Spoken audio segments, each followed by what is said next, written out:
Bom, e o ministro da Fazenda do Brasil, Fernando Haddad, está na Europa. Ele tem encontro com o Papa e leva a ideia de taxar os super ricos, não é só do Brasil não, é do planeta. Sobre esse assunto, vamos conversar com o economista Otílio Rodrigues, que está em Campinas. Uma alegria estar aqui novamente. Otílio, como é que você avalia essa ideia de taxar os super ricos do mundo?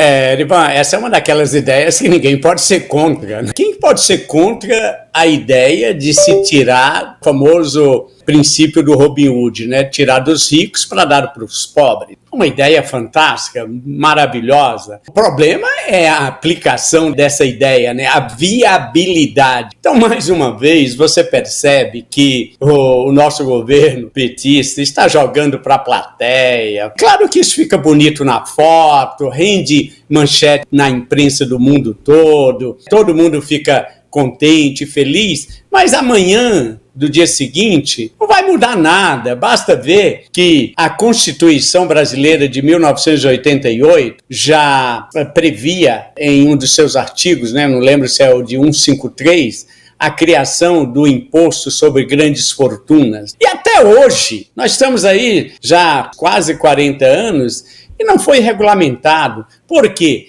Porque essa ideia é uma ideia que é inviável praticamente, né? Em tese, é maravilhosa, né? Ninguém pode ser contra tirar daqueles que têm mais para doar para os que têm menos. Agora, qual que é o problema?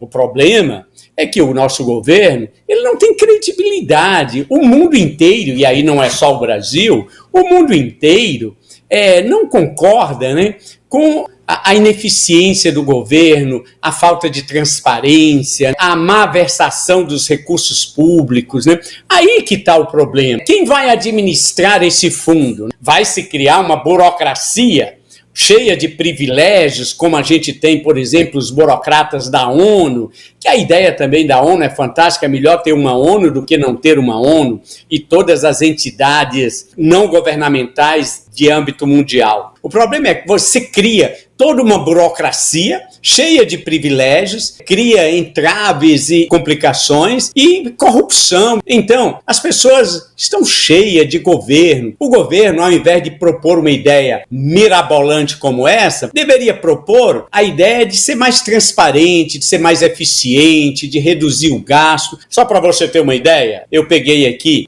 fiz até uma pesquisa, peguei 3 dados para ver que às vezes a gente fica falando, pode passar aquela ideia que é implicância. Não, mas vamos aos fatos. Ora, para você ver como a questão do peso do governo no gasto público, o Brasil, em percentual do PIB, como uma medida, um indicador do gasto público, pega o gasto público e vê quanto que ele representa o gasto do governo sobre o total do que a sociedade brasileira produz. O Brasil gasta 3 vezes mais do que a China em saúde. Os principais gastos públicos são com funcionalismo público, com saúde, educação e previdência, né? Então vamos pegar a saúde. O Brasil gasta 3 vezes mais, tomando como parâmetro o percentual do PIB, do que a China.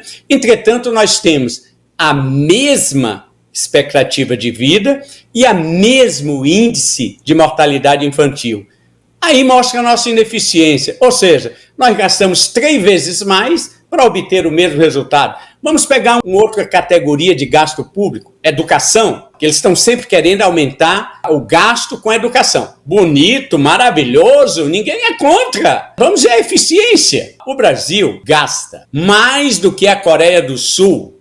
E a Coreia do Sul tem uma das melhores educações do mundo, tem 82% dos jovens em idade universitária frequentando cursos universitários, enquanto que no Brasil esse índice é 4 vezes menor, é 18%. É um absurdo. Não adianta falar em aumentar recursos, em aumentar impostos. Nós temos que ser mais eficiente.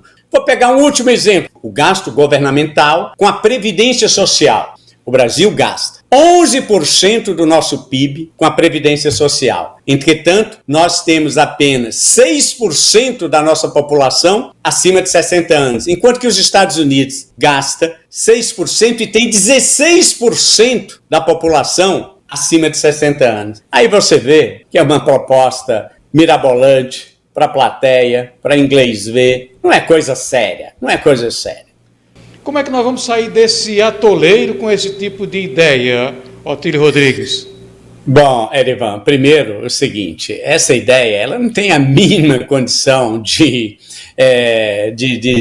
viabilidade prática, né? Primeiro, ela já enfrenta o ceticismo de alguns dos grandes países, como por exemplo os Estados Unidos, a Itália, expressaram ceticismo quanto a essa ideia, né? Não acreditam na viabilidade disso. Por quê? Primeiro, os países já têm uma alta carga tributária. Se você pega, por exemplo, a França, a carga tributária, ou seja, tudo que se paga de impostos em relação ao PIB na França, representa 57%. Na Itália, 55%. E na Europa, zona do euro, os países desenvolvidos, 50% do PIB representa a carga tributária. E nos Estados Unidos, só para a gente ter uma comparação, os Estados Unidos, que é a pátria do capitalismo, que é defenestrada, condenada pelos regimes esquerdistas, a carga tributária nos Estados Unidos representa apenas 34% do PIB. Só que como senão, todos esses países que eu citei, a zona do euro, os países da Europa, Estados Unidos, Canadá, Suíça, todos os países, né, desenvolvidos. Acontece que lá você paga uma alta carga tributária, no Brasil é menor um pouco do que esses países, sim, só que tem uma diferença. Lá você tem uma educação de qualidade, você paga impostos, mas em compensação você recebe uma educação de qualidade, você recebe uma saúde de qualidade, você tem segurança pública. Aqui no Brasil a gente paga uma alta carga tributária e ainda tem que pagar todos os serviços necessários, como segurança, previdência, saúde, educação, tudo privado. A classe média, que paga uma alta taxa de impostos, além de pagar uma alta carga tributária, ainda tem que arcar com os serviços privados, se quiser ter educação de qualidade, se quiser ter segurança, se quiser ter saúde. Tem que pagar um plano de previdência privada, porque se depender do SUS, vai morrer. Vai no hospital, vai numa escola pública,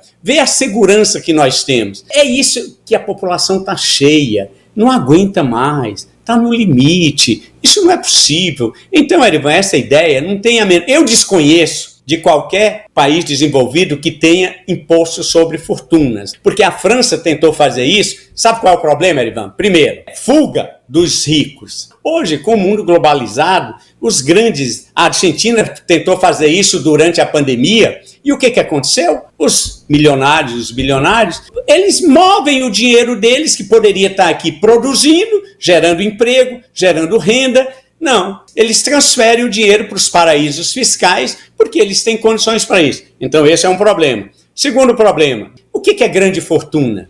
É difícil de definir, né? Para se chegar a um consenso disso. E depois, no caso brasileiro, outro problema dessa ideia mirabolante. Nós já pagamos imposto. Porque o que é grande fortuna? É o patrimônio? São os imóveis? São os veículos? O que é? Isso nós já pagamos, já paga imposto sobre imóveis, o IPTU, sobre veículos, o IPVA. Então, vai ser uma bitributação? Não, a ideia é maravilhosa, é bonita, mas não é prática. Eu desconheço qualquer experiência no mundo e quem tentou fazer isso se deu mal, não é por aí. Então, eu penso que talvez todo o consenso mundial deveria ser no sentido de vamos buscar mais transparência, mais eficiência, porque se você precisar de um serviço público, você vai enfrentar uma burocracia terrível, serviço péssimo, ruim, corrupção, ineficiência. Então, não é por aí, Erivan.